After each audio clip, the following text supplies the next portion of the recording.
Selamat siang, nama saya Cornelius Jose. Di sini saya akan melanjutkan materi Pancasila dengan judul Pancasila dalam konteks sejarah perjuangan bangsa Indonesia. Pancasila sebagai dasar negara Republik Indonesia sebelum disahkan pada tanggal 18 Agustus 1945 oleh PPKI. Nilai-nilai telah ada pada bangsa Indonesia sejak zaman dahulu kala, sebelum bangsa Indonesia mendirikan negara Republik Indonesia. Nilai-nilai tersebut berupa adat istiadat, kebudayaan, serta nilai-nilai religius. Nilai-nilai tersebut telah melekat dan teramalkan oleh masyarakat ketika itu dalam kehidupan sehari-hari. Oleh sebab itulah maka kausa materialis dari Pancasila itu pada dasarnya adalah bangsa Indonesia itu sendiri. Nilai-nilai esensial yang tergandung dalam Pancasila yaitu ketuhanan, kemanusiaan, persatuan, dan kerakyatan serta keadilan, yang secara nyata dan objektifnya telah dimiliki oleh bangsa Indonesia sejak zaman dahulu kala, sebelum negara Republik Indonesia ini terbentuk. Untuk memberikan gambaran bagaimana Pancasila dalam konteksnya dengan sejarah perjuangan bangsa, dapat dijelaskan secara singkat jalannya sejarah tersebut sebagai berikut. Zaman Kerajaan Kutai. Kerajaan Kutai pada tahun dengan rajanya Mula Warman beserta masyarakatnya ketika itu telah memberi sedekah kepada para Brahmana, dan para Brahmana telah membangun yupa dalam kurung tiang batu sebanyak 7 buah sebagai tanda terima kasih kepada raja yang dermawan. Hal tersebut menggambarkan bahwa nilai-nilai sosial politik dan nilai ketuhanan sudah ada sejak zaman kerajaan tersebut. Zaman Sriwijaya, Mr. Muhammad Yamin mengatakan bahwa berdirinya negara Indonesia tidak dapat dipisahkan dari beberapa kerajaan lama yang merupakan nenek moyang bangsa Indonesia.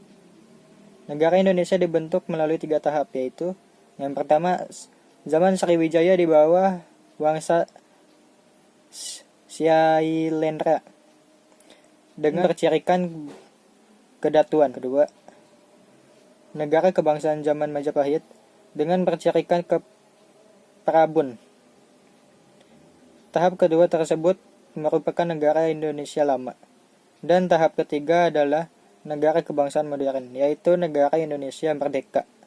Sekarang negara Republik Indonesia yang diproklamasikan pada tanggal 17 Agustus 1945. Kerajaan Majapahit berdiri pada tahun 1293 dan mencapai masa keemasannya pada saat Kerajaan Majapahit dipimpin oleh Raja Hayam Wuruk dengan Mahapatihnya Gajah Mada, serta dibantu oleh Laksamana Nala. Wilayah kekuasaan Majapahit semasa jayanya membentang dari Semenanjung Melayu sampai Irian Barat melalui Kalimantan Utara. Zaman penjajahan.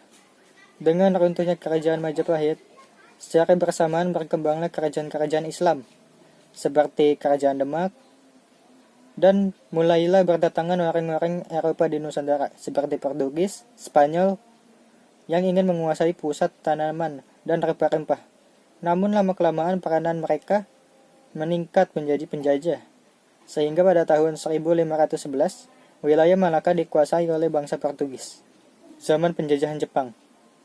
Fasis Jepang masuk ke Indonesia dengan propaganda dan tipu muslihat dengan mengatakan bahwa Jepang adalah pemimpin Asia, Jepang saudara tua Indonesia, dan lain-lain, yang tujuannya tidak lain untuk memperoleh simpati dari rakyat Indonesia ketika itu.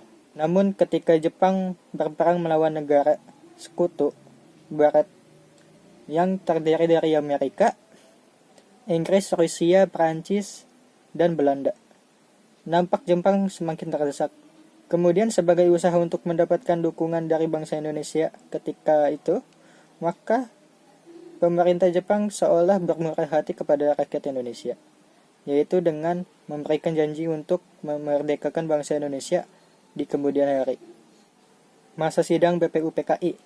BPUPKI dilantik pada tanggal 28 Mei 1945 dengan tugas pokoknya adalah melakukan penyelidikan terhadap usaha-usaha persiapan kemerdekaan Indonesia. Untuk tujuan tersebut, maka dibentuklah beberapa panitia kerja. Di antaranya itu panitia perumusan dengan beranggotakan sebanyak 9 orang. Diketuai oleh Insinyur Soekarno, tugasnya adalah merumuskan naskah rancangan pembukaan Undang-Undang Dasar 1945. Dalam pelaksanaan tugasnya BPUPKI, telah melaksanakan 2 kali persidangan, yaitu masa persidangan pertama dilaksanakan mulai tanggal 29 Mei 1945 sampai dengan 1 Juni 1945. Dengan substansi dan inti pembahasan dalam persidangan dititik beratkan pada pembahasan tentang landasan filosofi, yakni dasar negara Indonesia. Masa persidangan kedua berlangsung pada tanggal 10 Juli 1945 sampai dengan 16 Juli 1945. Dengan substansi dan inti pembahasan dalam masa persidangan ini dititik beratkan pada pembukaan Undang-Undang Dasar Negara Indonesia. Masa persidangan pertama. Pada persidangan pertama tanggal 29 Mei 1945, Ketua BPUPKI meminta kepada anggota peserta sidang untuk memberikan masukan-masukan seputar dasar negara Indonesia ketika sudah merdeka. Dan tokoh pertama yang tampil untuk menyampaikan konsep dasar negara pada sidang pertama ini adalah Mr. Muhammad Yamin. Dalam pidatonya, beliau telah menyampaikan rumusan yang terdiri atas 5 dasar, yaitu peri kebangsaan, peri kemanusiaan, peri ketuhanan, peri kerakyatan, dan peri kesejahteraan. Namun usulan tersebut mengalami perubahan di saat beliau menyampaikan secara tertulis sebagaimana berikut ini. 1. Ketuhanan yang Maha Esa. 2. Kebangsaan Persatuan Indonesia. 3. Rasa kemanusiaan yang adil dan beradab. 4. Kerakyatan yang dipimpin oleh hikmat kebijaksanaan dalam permusyawaratan perwakilan. 5. Keadilan sosial bagi seluruh rakyat Indonesia. Itulah beberapa materi yang saya sampaikan, kurang lebihnya mohon maaf. Terima kasih.